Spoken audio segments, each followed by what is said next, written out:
I'm Stephanie Kopchick, Technical Consultant for DuPont Refrigerants. Our DuPont Refrigerants team has provided products and technical support for countless retrofits over several decades. We are committed to making sure you have what you need to satisfy your customers and be successful in your business. We've seen you battle leaks during these retrofits, so I want to take just a few minutes to talk through some things we've learned about leak prevention, in particular for systems with R22 or service blends that contain R22.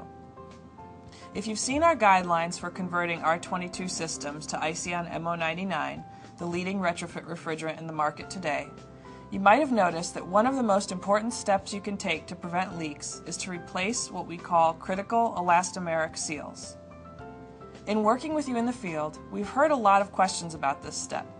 Everything from what does elastomeric mean, to where are these seals on the equipment, why should they be replaced, will they really leak, and which seal should be considered critical. To get started, let's take a look at what an elastomeric seal is. Elastomeric seals are typically black, rubber-like material that can stretch or deform easily. This is not the same as nylon, Teflon, or paper seals. In small AC systems, you can find these seals in Schrader core valve pins and caps. In larger AC or refrigeration systems, they can also be found in the liquid level receiver gaskets, some ball valves, solenoid valves, flanges, or as part of the shaft seal on open drive compressors. If you aren't sure about where to find the elastomeric seals in the system you're working on, you can always contact the OEMs. So now we've talked about what the seals are and where you can find them. Next up is why these seals should be replaced. When the elastomer comes in contact with R22, it absorbs it and swells up. Once you take it out of the system, the absorbed 22 in the material begins to degas, causing changes in the seal that lead to leaks. To show this, we have two O-rings to take a look at. One that has never been used, and another that has absorbed R22. When you compare them side by side, the first thing you can see is that the O-ring exposed to 22 has swollen substantially. Now, when this is in a system, the fact that it swells can actually help it seal. But now look what happens as the R22 begins to degas out of the O-ring. You can see the refrigerant bubbling out of the O-ring.